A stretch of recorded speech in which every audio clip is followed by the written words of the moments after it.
College তো complete, কিন্তু আজকে ছিল আমাদের রেজাল্ট দেওয়ার দিন, তার জন্যই চলে গেছিলাম কলেজে। এত খুশি মনে হয় যেদিন আমি কলেজে ভর্তি হয়েছিলাম, যেদিন ফার্স্ট আমি কলেজে গেছিলাম, সেদিনও মনে হয় আমি এতটা খুশি হইনি যে যতটা খুশি আমি আজকে হয়েছি। বিকজ কলেজ এখন কমপ্লিট, স্কুলও আমাদের কমপ্লিট হয়ে গেছে অনেক আগেই। তো আমার এই জিনিসটা না খুব এখন খারাপ লাগছে যে আমি এখন কলেজ কমপ্লিট হয়ে গেছে, এখন পড়াশোনা থেকে এতটা দূরে রয়েছি। সেই যে আমাদের নিয়মিত সকালবেলা উঠে পড়তে যাওয়া ছিল, স্কুলে যাওয়া ছিল, স্কুল থেকে বাড়ি এসে আবার পড়তে যেতে হবে, এই একটা টেনশনের মধ্যে যেই দিনগুলো আমরা কাটিয়েছিলাম, সেই দিনগুলো পেরিয়ে এখন আমি যে এই লাইফটা এখন আমি কাটাচ্ছি, তো আমার আগেকার কথা এখন খুবই মনে পড়ে। এখনকার লাইফ তো আমার একদমই ভালো লাগে না। সেই ব্যস্ততা ভরা দিনগুলো আমার এখন আবার ফিরে পেতে মন চায়। তার জন্যই মনে হচ্ছে যে আমি আজকে অনেক দিন পরে যখন কলেজে গেলাম, আমার এতটা আনন্দ লাগছিল যে কি বলবো। আমি কলেজে পরীক্ষা দিয়েছি প্রায় 3-4 মাস হয়ে গেল, কোনো বান্ধবীদের সঙ্গে দেখা সাক্ষাৎ কিচ্ছু নেই। তো অনেক দিন পরে যখন বান্ধবীদের সঙ্গে দেখা হচ্ছিল না, আমার খুব ভালো লাগছিল। আর আমি যখনই কলেজে গেছিলাম না, আমি না খেয়ে চলে গেছিলাম, এর জন্য আমার খিদে একটু একটু পাচ্ছিল। তো তার জন্য আমি চুরমুড়ি মাখা কিনে নিয়ে খাচ্ছিলাম, আর আমার খেতে এতটা ভালো লাগছিল যে কি বলবো। কলেজে এসে আমার এগুলো নর্মাল মনে হতো যে বাইরে গেলেই তো খাবারটা পেয়ে যাব, খেয়ে নেবো, অতটা কি আছে, কিছুই নেই।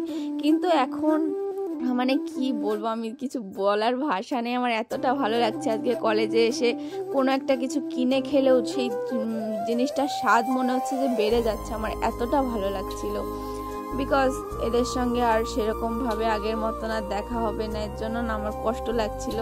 তার জন্য আমি আজকে ভেবেছিলাম যে বান্ধবীদের সঙ্গে খুব ভালো দিন কাটাবো, কিন্তু এর সঙ্গে এসে আমার মারামারি লেগে গেল।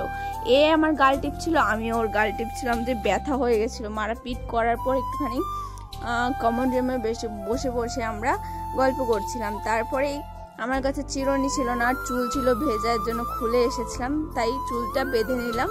দেখো তো কেমন লাগছে চুল বেঁধে। আমার না চুল বেঁধেই বেশি ভালো লাগে, কারণ কি চুল খুলে রাখলে না আমার কেমন একটা পাগল পাগল ফিল হয়।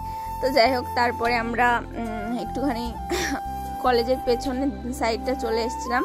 এটাকে আমরা বলে থাকি, কলেজের পেছন সাইডটাকে আমরা বলে থাকি প্রেম বাগান। তাই আমরা বসেছিলাম প্রেম বাগানে, বসে বসে গল্প করছিলাম।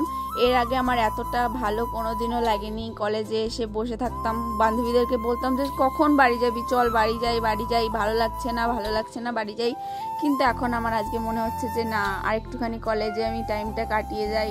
এই কলেজটাতে এতটা স্মৃতি জড়িয়ে আছে। তখন বলে না মানুষ যে দাঁত থাকতে দাঁতের মর্ম বোঝে না, তো আমাদের হয়েছে সেম। আমাদের কিনা আমি জানি না, আমার তো এরকমই মনে হচ্ছে যে দিনগুলো যদি আবার ফিরে পেতাম কতটা ভালো লাগতো। জীবনের এতটা কম সময় আমি পেরিয়ে এসেছি, কিন্তু আমার মনে হচ্ছে আমি জীবনের কত কিছু পেছনে ফেলে আমি এখন এই জায়গাটায় পৌঁছে গেছি। তো একদমই এখন এই লাইফটা আমার ভালো লাগছে না। মনে হচ্ছে যে কিছুদিন পরে আবার বিয়ে হয়ে যাবে সবার। তো আমরা সবাই ছেলেদের ব্যাপারটা আমি জানি না অতটা। আমি একটা মেয়ে হয়ে যেটুকু বুঝতে পারছি যে বিয়ের পরে সংসার লাইফ সংসার জীবনে চলে যেতে হয়, তাদের নিজের কোনো জীবন বলতে কিছু থাকে না।